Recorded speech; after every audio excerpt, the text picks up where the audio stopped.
As Americans talk of border walls and debate DACA and the appropriate response to illegal immigration, one town in Maine is sharing its story of transformation. Several years ago, residents of Lewiston resisted the settlement of Somali refugees into their town. The mayor even wrote letters to federal officials urging them to stop the migration.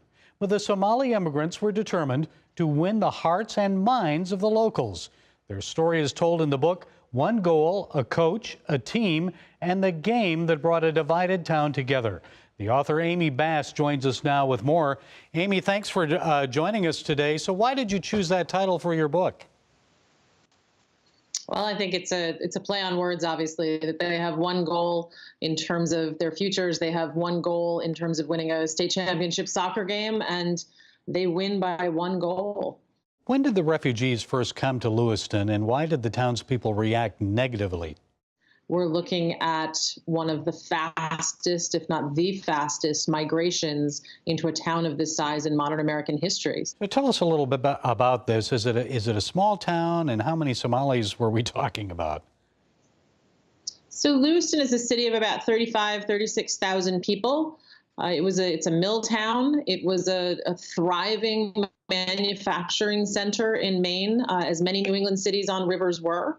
And the bottom fell out of manufacturing. So like those other New England cities, there was an enormous economic downturn. This created a big vacancy that Somali migrants started to seek and fill. Lewiston had a vacancy rate. So over the course of a decade or so, between 6,000 and 7,000 African immigrants arrived in Lewiston. Wow. And I mean, what were the people afraid of? Were they afraid of them taking jobs, them just not knowing their culture, or what? I think that there's all of that. I think there's a culture shift. I think there was a racial shift in terms of the city's demographics, language, food. Yes, there is always that fear that someone is getting something that you're not. And learning how to be a community is hard work. It doesn't just naturally happen. Well, I understand the Somalis were determined to make it work. How did they bring unity to Lewiston? They're determined to make it work because, these are families that had to flee their country in a time of civil war and drought and famine. They lived and raised some of their children in the refugee camps in Kenya. And so keeping their family together and finding a safe place where things like education and work could be emphasized was the top priority system. So you have a determination of survival, and you have a determination of family, and you have a determination to belong somewhere. What should they know about the difference between refugees and illegal immigrants? There's a difference. Yes, refugees they come through a federal system from the Commission of regarding refugees that the United Nations runs. The vetting process, which I outline in the book, is incredibly complex. What these families go through to get through this system and to another place, a safe place, it really has nothing to do with illegal immigration. This isn't the DACA question. This isn't an illegal immigration question. These folks have refugee status, and when they get here, lots of them, go through naturalization process. They're raising their kids here. Their kids are being born here. They're attending school. They're finding jobs, and they're making a home and a community for themselves. Yeah, there's really a problem there because many Americans kind of mix it all together, and they're two separate issues.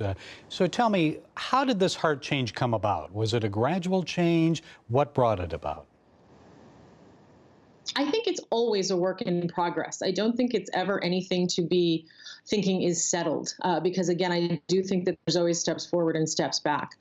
There were some painful moments that Lewiston went through, some incidents, some hate incidents that they rallied around to bring the community together, to find ways to be healing, to come to understandings. And for my book, in One Goal, I used the window of soccer and this incredible transformation that takes place in the high school soccer team, with Somalis finding their way onto the varsity roster, community members working hard, the Somali community the mentors of the Somali community, working with the high school coach, Mike McGraw, and producing this undefeated championship team, the first one in Lewiston history, in which thousands of people attend a state championship game and really come together.